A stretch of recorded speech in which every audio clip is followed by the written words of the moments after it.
Hello everyone! Do you hear me, class? Are you sure? Loud and clear? It's good to know that. So before we proceed to the discussion, here are the objectives first. At the end of the lesson, the students will be able to first, define what is a pie graph. Second, identify the parts of a pie graph. And lastly, using a protractor, create a pie graph based on a given offset. So before anything else, let us start our day with a prayer. So may I ask everyone to open your camera and feel the presence of the Lord. Let us now bow our heads and let us pray. Angel of God, my guardian dear, to whom God's love commits me here, ever this day be at my side to light and guard, rule and guide. Amen. Everybody say Amen. Okay class, you may now turn off your camera. Good day everyone. I am Laika Marie T. Sapad, your new teacher for the subject Mathematics. It's good to meet you all.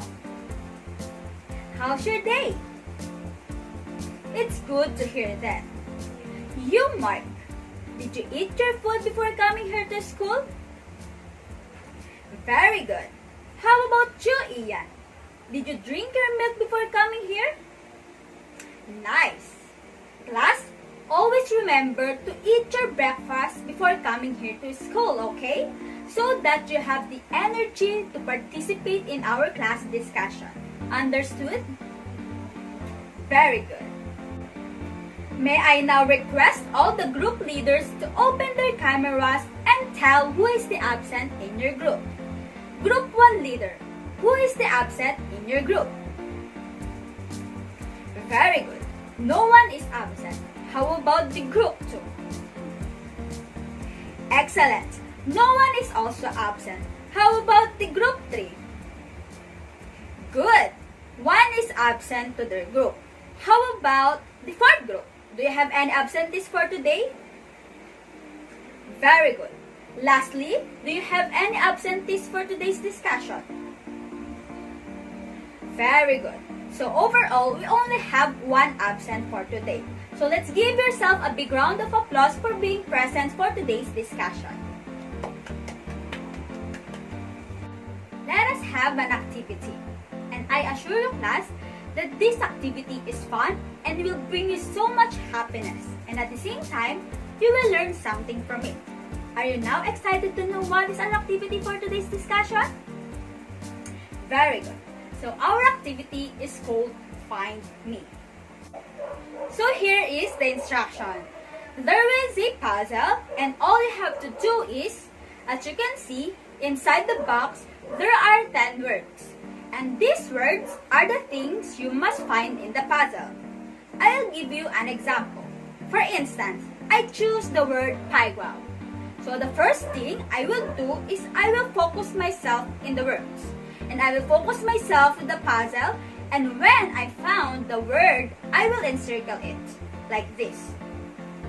Do you now understand the rule of the game, class? If yes, let's get started. So who wants to volunteer? I need 9 students. Okay, Mr. Panlillo, Miss Castro, Miss Castillo, okay, Mr. Carrion, okay, you're the other. Yes, Mr. Renzares. Next, Mr. What's your name? Okay, Mr. Atencio. Next, yes, Miss Navarro. Next, yes, Miss Pamintuan. And lastly, who wants to volunteer? Okay, Miss Navarro, right? Okay, Miss Navarro. So let's see if they got the correct answer. I think they got the correct answer.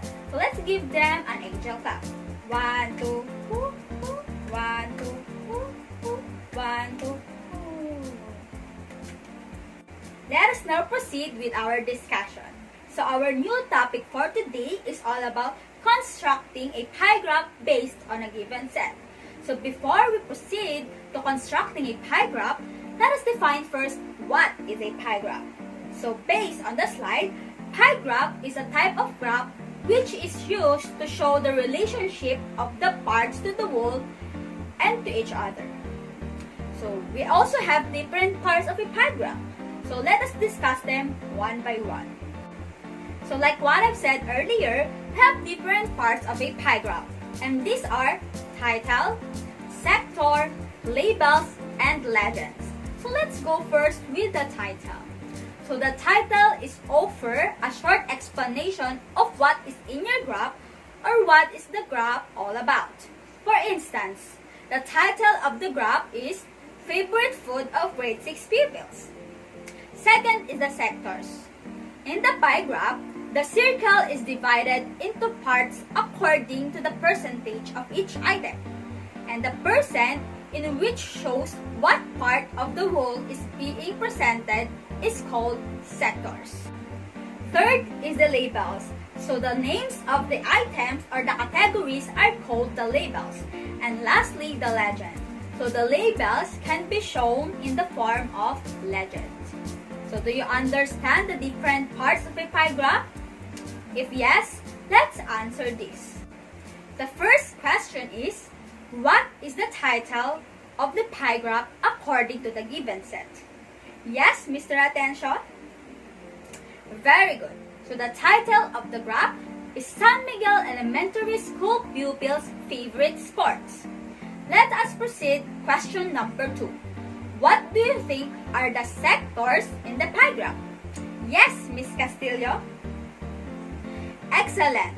So the sectors in the pie graph are 18%, 14%, 18%, 24%, and 28%. Last questions. What are the labels or the legends we can find in the pie graph? Yes, Mr. Carion? Perfect. The labels or the legends are swimming, volleyball, badminton, chess, and basketball. You got the correct answer. We are now done discussing the different parts of a pie graph. Let us now proceed in making a pie graph. So here is the problem. So Santos family wants to create a pie graph for their weekly expenses as follows. So they spend 1,500 pesos for their food, 600 pesos for light and water, 300 pesos for transportation, and another 600 pesos for miscellaneous fees. Now, let's create a pie graph that shows their weekly expenses. So the first step you need to do is to organize the data. So you can now organize the data by drawing a table. So we need to determine the important facts that you would want to see in your graph.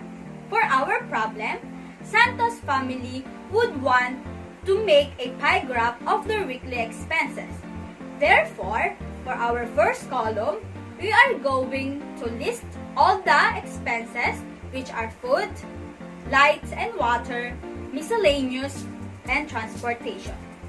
And for the second column, let's put the corresponding amount spent for each item. So for food, we have 1,500 pesos, 600 pesos for the light and water, 300 pesos for transportation, and lastly, 600 pesos for miscellaneous.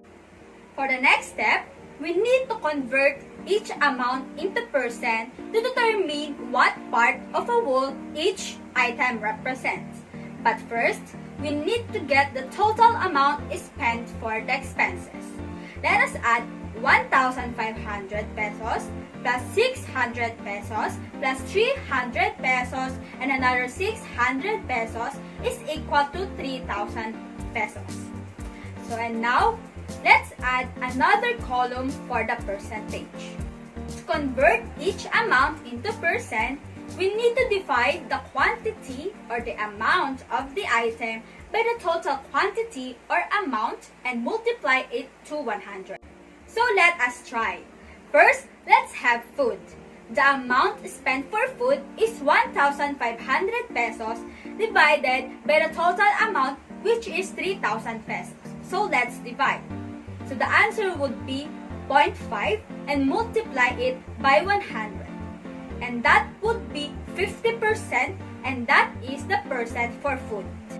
Next is light and water, which is 600 pesos, divided by total amount, which is 3,000 pesos.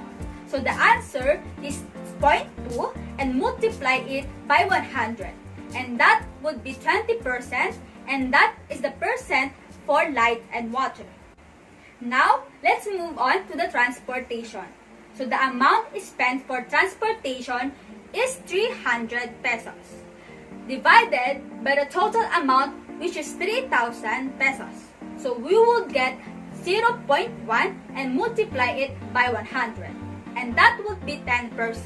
And that is the percent for transportation. And lastly, we have the miscellaneous, which is 600 pesos.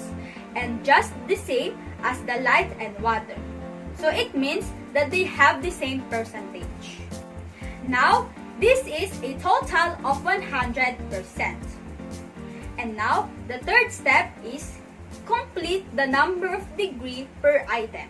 So this will determine how are we going to accurately cut or divide the circle. So we all know that a circle is equivalent to 360 degrees. And to get the degree of each item, we just simply need to multiply 360 degrees to the percent of each item. So let's add another column for the degree. Let us try. Let's have food. So 360 degree times the percent of food, which is 50%.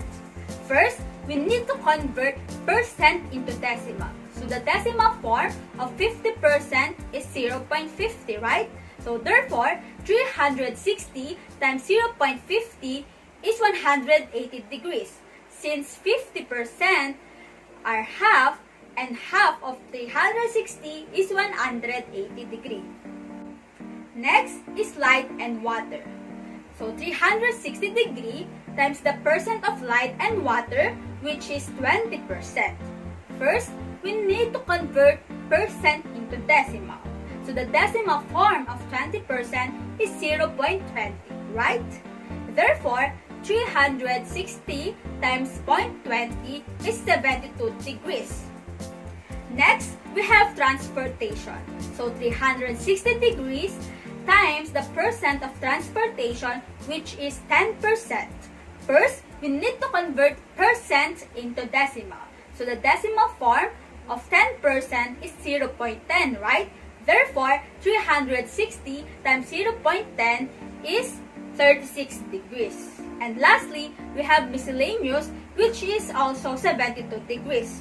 So which is total of 360 degrees. And now, we already have the needed data. So it's time for our next step, which is to construct a pie graph. So in constructing a pie graph, let us now first draw a circle. One tip is use a protractor or a compass to accurately divide the circle according to the degree of each item. But we can also do some estimation if protractor is not available. So for example, we have 180 degrees for food, which shows 50% of the whole.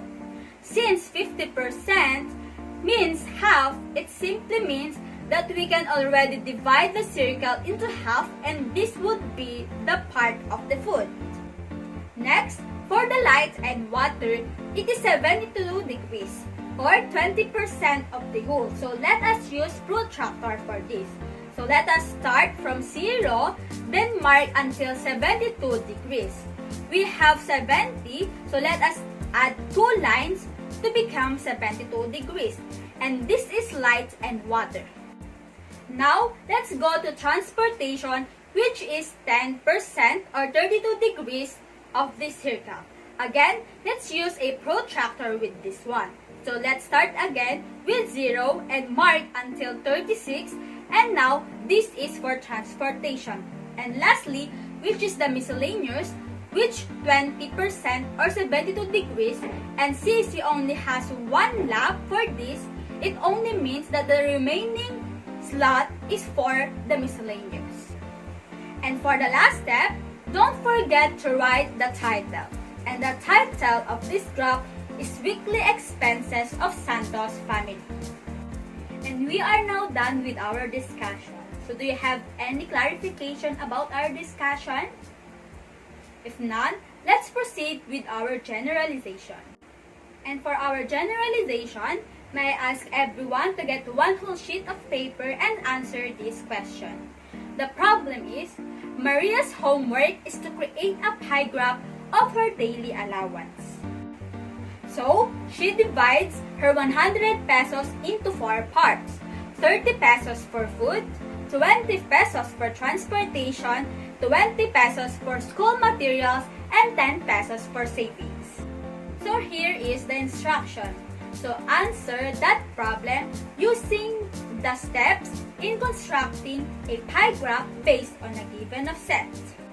I will give you 10 minutes to answer the problem. So after 10 minutes, finish or not finish, you need to pass it forward. Do you understand? Very good. If that's the case, you may now start answering. Time's up. Pass your papers forward. So here is the answer to our problem. Let us check your papers tomorrow, okay? Very good. And for our quiz, may I ask everyone to get your quiz notebook and answer the problem. So the instruction is, find the answer using the 5 steps in constructing a pie graph. Write the complete solution. And here is the problem. George brought food for his 20 friends according to their favorites. So he brought 5 orders of spaghetti, 8 orders of carbonara, 3 pizzas, and 4 burgers. I will give you 20 minutes to answer the problem. And after that, pass the papers to your leaders. Do you guys understand? Very good. If that's the case, you may now start answering. Time's up. So pass your papers to your leaders. So for your assignment, here is the direction. Make a pie graph of your daily allowance. So provide your complete solutions. And that's it. This is the end of our discussion for today. So I hope you've learned something from our discussion for today. So thank you for listening and for participation. See you tomorrow. Goodbye, class.